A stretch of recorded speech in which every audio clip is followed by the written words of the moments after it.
What is the equation of the line that has a slope of 4 and passes through the point 3, negative 10? All of our answer choices are in the form y equals mx plus b. So we can start with that. Y equals mx plus b. And they tell us our slope is 4. In our equation, that's our m. So our m is 4. And they tell us that our line passes through 3, negative 10. So already we can fill in our m in our equation. So we can write it as y equals 4x plus b. And now we just have our b to find. So our equation here is going to represent a line, and every point on that line makes this equation true. And they gave us one of those points. So we can plug it into our equation for x and y, and then we can solve for b. So our y value is negative 10, and our x is 3. We'll keep the left side the same. 4 times 3 is 12. Now we want to solve for our b. So we'll subtract 12 from both sides. On the left side, negative 10 minus 12 gives us negative 22. 12 minus 12 is 0. And we're left with our b. And now we can rewrite our equation as y equals 4x minus 22. Looking at our answer choices, that is option A.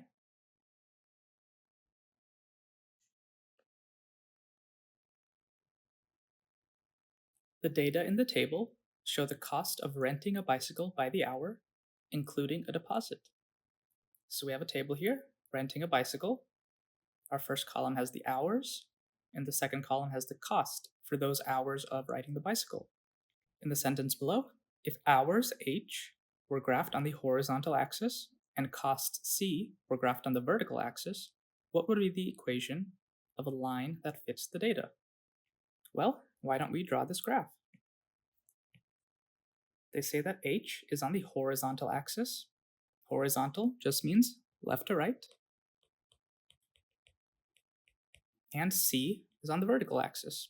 Vertical just means up and down. So we can plot each of the points that are on our table. In the hours column, we have 2, 5, and 8. In the cost column, we have 15, 30, and 45. And each row in the table is going to be a point. Each hour of riding a bicycle is paired with a cost. So 2 hours costs $15. So we'll have our point 2, 15.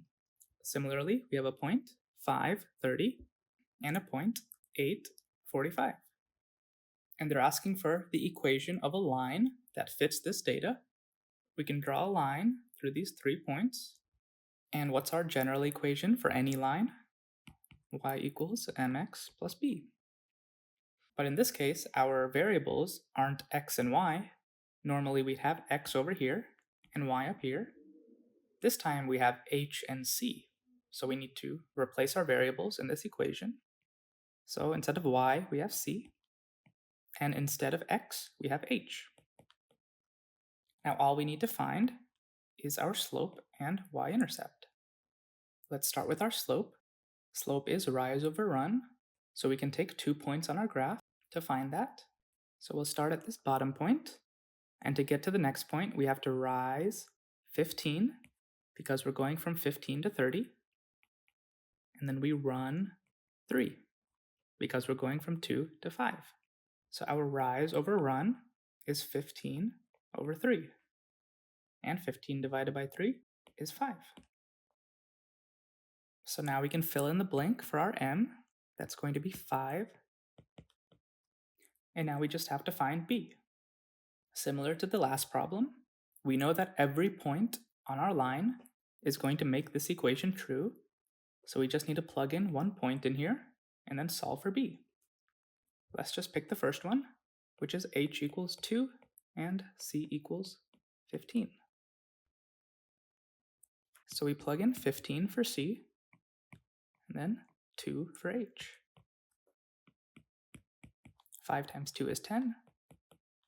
And we want to get b by itself, so we subtract this 10. On the left side, 15 minus 10 gives us 5. 10 minus 10 is 0, and we're left with b. So we can take our equation and fill in the blank. So we have c equals 5h plus 5. And looking at our answer choices, that is option C.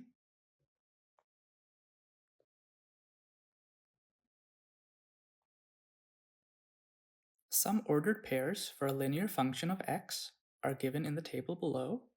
And so we have an xy table. The sentence below says, which of the following equations was used to generate the table above? So we have ordered pairs, which means a bunch of xy points, and these are the points of a linear function. So when we plot each of these points, we're going to get a line. And the question asks to find the equation of the line. So any line is y equals mx plus b, and we need to find our m and b. As we've learned, our slope is rise over run, and if we have 2 points, we can find our rise over run through this formula, y2 minus y1 over x2 minus x1. So if we have 2 points, subtracting the y values gives us our rise, how much we go up or down, and subtracting the x values gives us our run, how much we go left or right. So let's pick 2 points from our table. Each row is a point, so let's pick the first 2, which are 1, 1, and 3, 7. So in our formula, we'll have x1, y1, and x2, y2. So we just need to plug these into the formula. Our y2 is 7, our y1 is 1. So we're subtracting the y values. And our x2 is 3, and our x1 is 1, subtracting the x values. 7 minus 1 is 6, and 3 minus 1 is 2. 6 divided by 2 gives us 3. So now we know that the slope of our line is 3. And looking at our answers, we can actually eliminate a, b, and d, because the slope of each equation is not 3. The only option that has a slope of 3 is option C. So we don't even need to find the y-intercept. Just by process of elimination, we know that C has to be the answer. If we wanted to find the y-intercept, we could rewrite our equation using our new slope. So it would be y equals 3x plus b. And then we could plug in one of our points in here and then solve for b. So that would give us our -2. I encourage you to check that on your own. Which point lies on the line represented by the equation below? So we have to check if each of our points here makes this equation true. If a point makes the equation true, then it's on the line. So let's start with A. We have -2, 11 over 4. And we're going to plug this into our equation. I'll write our equation up here for reference. So we'll plug in our point. 5 times -2 plus 4 times 11 over 4 equals 22. And we're going to put a question mark above the equal sign. So we want to check, does our point make this equation true? Does it make the left side equal the right side? If it does, it's on the line. So looking at our left side, 5 times -2 gives us -10. And then 4 times 11 over 4, our 4's cancel, so we get 11. On the left side, -10 plus 11, it's the same as 11 minus 10, and that gives us 1. So, our question is, does 1 equal 22? No, it doesn't. So we'll remove our question mark and put a line through it that says not equal. So we've shown that our point here is not on the line. So we just need to keep checking each of our options until we find one that is on the line. So we'll go to the next one, -1, 17 over 4, and we'll follow the same process. Plugging it into our equation, we get 5 times -1 plus 4 times 17 over 4. And we want to see, does that equal 22? On the left side, 5 times -1 gives us -5, and 4 times 17 over 4, our 4's cancel, and we get 17.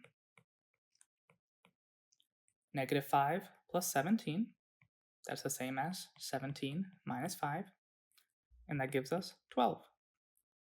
So, does 12 equal 22? No, it does not. So we can remove our question mark and again put our not equal sign. 12 is not equal to 22. That means our second point is not on the line. All right, looking at option C, we have 2 comma 3, and we'll plug that into our equation. So we'll have 5 times 2 plus 4 times 3, and we want to see, does that equal 22?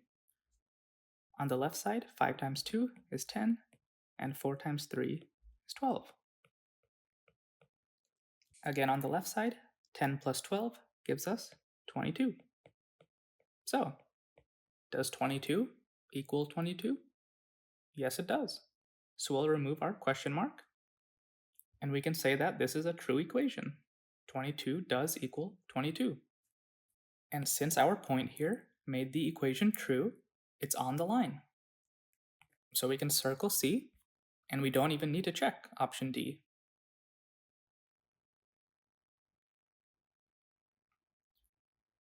The equation of a line L is 6x plus 5y equals 3, and the equation of line Q is 5x minus 6y equals 0.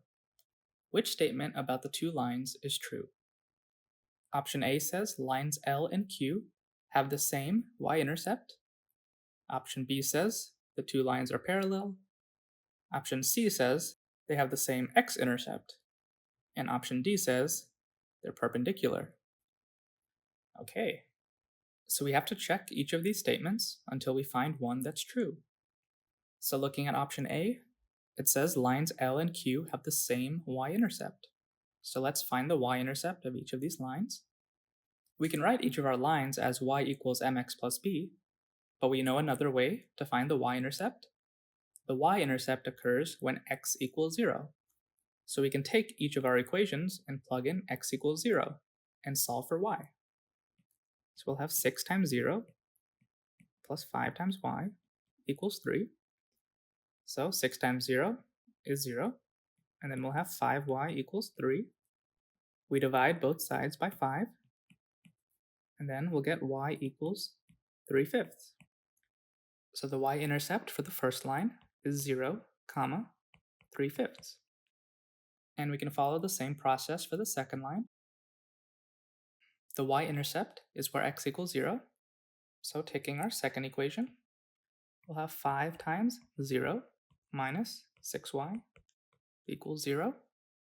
5 times 0 is 0, leaving us with negative 6y equals 0. So we're just going to divide both sides by negative 6. So we get y equals, and 0 divided by anything gives us 0. So this says that 0, 0 is the y-intercept for the second line. So line L has this y-intercept, and line Q has this y-intercept. So they are different. They are not the same. So we can cross out option A. Option B says the two lines are parallel. So parallel just means they have the same slope. So when you have two lines that have the same slope, they are going in the same direction. They have the same rise over run. And to find the slope of each of our lines, we'll need to write each equation as y equals mx plus b. So let's rewrite our first equation. And to get it into y equals mx plus b, we'll start by subtracting 6x on both sides. That leaves us with 5y equals, and then 3 minus 6x, which is the same as negative 6x plus 3. Then we'll divide both sides by 5. That gives us y equals, and then splitting this into two fractions, we'll get negative 6 over 5x plus 3 over 5. So the slope of line L is negative 6 over 5. So let's make a note up here. Our slope is negative 6 over 5. Now we need to follow the same process for the second line. We have 5x minus 6y equals 0. We'll start by subtracting 5x from both sides. That gives us negative 6y equals, and then 0 minus 5x is just negative 5x. Then we'll divide by negative 6. That gives us y equals, and then a negative divided by a negative is a positive, so we'll have 5/6 x. So our second slope is 5 over 6. So let's make a note. Our second slope, let's call that m2, and we'll call our first one m1. So our second slope is 5 over 6. So, do these two lines have the same slope? No. Our first slope is negative 6 over 5, and the second is 5 over 6. These are different.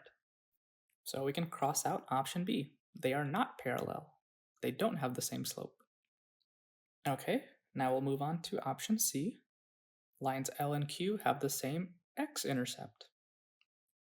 As we've learned, the x-intercept occurs when y equals 0, so we can just plug in y equals 0 into each equation and find the x value. So we have 6x plus 5 times 0 equals 3. 5 times 0 is 0, so we're left with 6x equals 3, and we divide both sides by 6. That gives us x equals 3 over 6, which reduces to 1/2. So the x-intercept for the first line is 1/2, comma 0. Now let's check the second line. Again, we'll plug in y equals 0, and 6 times 0 is just 0, so we'll get 5x equals 0. Dividing both sides by 5, we'll get x equals 0. So this says that 0, comma 0 is the x-intercept for the second line. So this is our x-intercept for line L, and this is our x-intercept for line Q. Are they the same? No, they're not. So we can cross off option C. So since we've crossed out 3 of our options, option D has to be the answer. Let's just double check. So it says lines L and Q are perpendicular. So what does it mean if two lines are perpendicular? Let's draw a little chart. So if we have two lines that are perpendicular, that means that they cross at a 90-degree angle. So this angle right here is 90 degrees. So this 90 degrees basically forms like a corner. So if you look around your room, your walls probably form a 90-degree angle because your walls are squares and rectangles. If you have 4 90-degree angles, you form a square or a rectangle. So when two lines cross at this angle, we give them a special name. We say they're perpendicular lines. So the question is, how can we check if they're perpendicular? Well, we have to look at their slopes. And there's a formula for checking. If the first slope times the second slope equals -1, then the two lines are perpendicular. So it takes a lot of math to prove that this formula is true, so just trust me on this one. So now we can just plug in our slopes and see if this is true. So we have our two slopes up here. Our first slope was -6 over 5, and our second slope was 5 over 6. So plugging them in, we have -6 over 5 times 5 over 6, and we want to see, does that equal -1? On the left side, our 6's cancel, and our 5's cancel. And so we're just left with -1. And does -1 equal -1? Yes, it does. That means our two lines are perpendicular. So instead of using this formula each time, there's a shortcut. You just need to check if the two slopes have opposite signs And if you flip one of the slopes, do you get the other slope? So let's think about these two slopes. Our first slope is positive, and our second slope is negative. So that's what it means by opposite signs. You just need to check if one's positive and one's negative. And then you need to check if you take one and flip it or find the reciprocal, do you get the other one? So if you start with 5 over 6 and you flip it, you get 6 over 5. So that's what we have here. This has the opposite sign and the flipped version. So the shortcut with perpendicular lines is to check for opposite, sign, and flipped. So if you had one slope that was 3 over 4, the perpendicular slope is going to be the opposite sign and then 3 over 4 flipped, which is 4 over 3. And if you check these two slopes in our formula here, it would work out, but thinking about opposite sign and flipped is just a quicker way to get to the answer. But going back to our question, our two lines are perpendicular because the slopes have opposite signs and they're flipped versions of each other.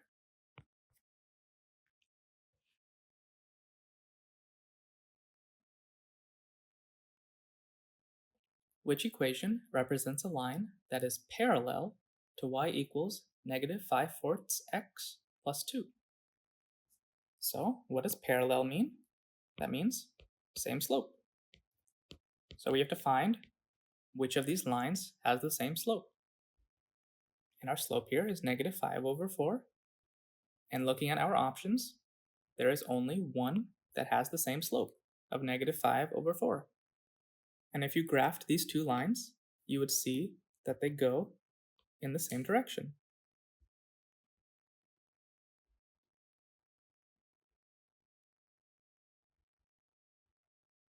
For which equation graphed below are all the y values negative? Looking at option A, each point on our graph has an x value and a y value. Positive values are up here, and negative values are down here. So it looks like if you pick any point on this graph, you're going to get a negative y value. So this looks like it's the answer because all of the y values are negative. But let's go ahead and check our other options. So looking at B down below, picking random points, it looks like all of the y values are positive. The lowest y value is at 1, and all the other y values are above it. So this can't be the answer. Looking at option C on the top right, picking some random points. The first one has a positive y value, and the second one has a negative y value. So it looks like this graph has both positive and negative y values. So this is not the answer we want. And option D at the bottom, we have some positive y values and some negative y values. So again, this is not the answer that we want. The only graph where all the y values are negative is option A.